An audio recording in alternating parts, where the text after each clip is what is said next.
తెలంగాణలో బీజేపీ బలపడుతుందో లేదో తెలియదు కానీ నిజామాబాద్ జిల్లాలో అత్యంత బలంగా ఉందని చాటడానికి ఎంపీ ధర్మపురి అరవింద్ టీం పెద్ద కసరత్తు చేస్తోందట.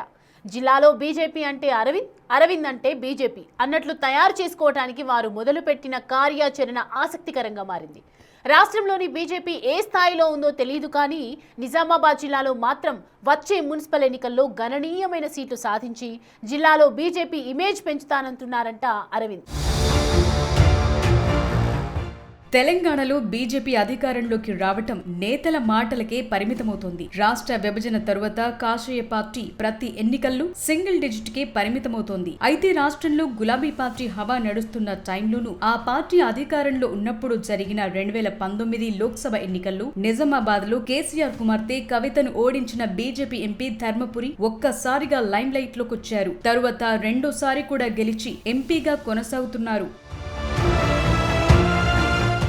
ఇక ఇప్పుడొచ్చే మున్సిపల్ ఎన్నికల్లో ఆ తరువాత జరగబోయే జెడ్పీటీసీ, ఎంపీటీసీ ఎన్నికల్లో సత్తా చాటుకుని జిల్లా పరిషత్ చైర్మన్ తో పాటు నిజామాబాద్ కార్పొరేషన్ మేయర్ పీఠం దక్కించుకోవాలన్న పట్టుదలతో ధర్మపురి అరవింద్ కసరత్తు చేస్తున్నారట. తన పార్లమెంట్ సెగ్మెంట్ లో పార్టీని మరింత బలోపేతం చేసేలా ఎంపీ అరవింద్ అడుగులు పడుతున్నాయన్న టాక్ గట్టిగానే వినిపిస్తోంది.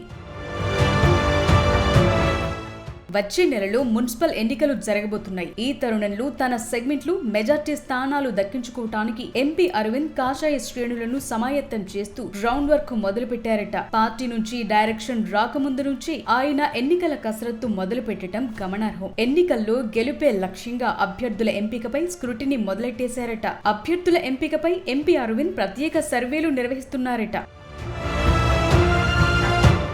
ఇప్పటికీ పార్లమెంటు నియోజకవర్గం పరిధిలోని 36 మండలాల జెడ్పీటీసీ, ఎంపీటీసీ అభ్యర్థులు నిజామాబాద్ కార్పొరేషన్ తో పాటు ఆర్మూర్, బోధన్, బెంగల్ మున్సిపాలిటీల్లో బరిలో నిలుస్తామంటున్న ఆశావహులపై 2 సర్వేలు పూర్తి చేశారట. ఆశావహుల్లో చాలా మంది బీజేపీ లేదా ఎంపీ అరవింద్ చరిష్మాతో గెలవగలం అనుకుంటున్నారట. అలాగే ఓటర్లను ఆకట్టుకోవడానికి అన్ని రకాలుగా వారిని ప్రలోభపెట్టడానికి కూడా సన్నాహాలు చేసుకుంటున్నారట. కొందరైతే ఆస్తులమ్మి నగదు రెడీగా పెట్టుకుని అప్పుడే ప్రజల్లో తిరిగేస్తున్నారు. ఆ దిశగా ఎంపీ అరవింద్ కూడా సంకేతాలిస్తూ ఈ ఎన్నికలను అత్యంత ప్రతిష్టాత్మకంగా తీసుకున్నారని పార్టీ వర్గాలంటున్నాయి.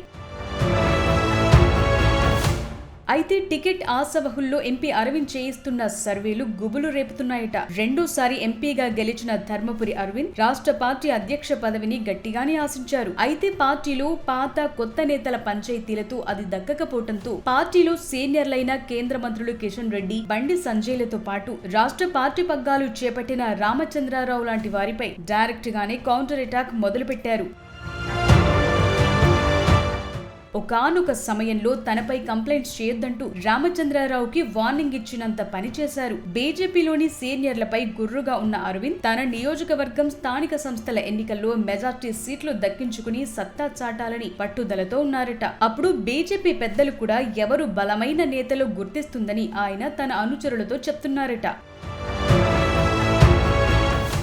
అదలా ఉంటే నిజామాబాద్ పేరును ఇందూరుగా మారుస్తామని అరవింద్ గతంలోనే ప్రకటించారు. ఆ వ్యాఖ్యలు తీవ్ర చర్చనీయాంశంగా మారాయి. తమ జిల్లా పేరు నిజామాబాద్ గా పెట్టడం వల్లే దురదృష్టం వచ్చిందని, ఆ పేరులోనే నష్టముందని ఆయన పేర్కొన్నారు. అరవింద్ వ్యాఖ్యలకు తెలంగాణ బీజేపీ చీఫ్ రామచంద్రరావు కూడా అప్పట్లో మద్దతు తెలపడం విశేషం. బీజేపీ అధికారంలోకి వస్తే నిజామాబాద్ పేరును ఖచ్చితంగా ఇందూరుగా మారుస్తామని ఆయన స్పష్టం చేశారు. మరి చూడాలి, నిజామాబాద్ పేరు మారుస్తాను అంటున్న ఎంపీ అరవింద్ ఆశలు ఎప్పటికీ సక్సెస్ అవుతాయో, లోకల్ బాడీ ఎన్నికల్లో ఆయన ఏ మేరకు సత్తా చాటుకుంటారు.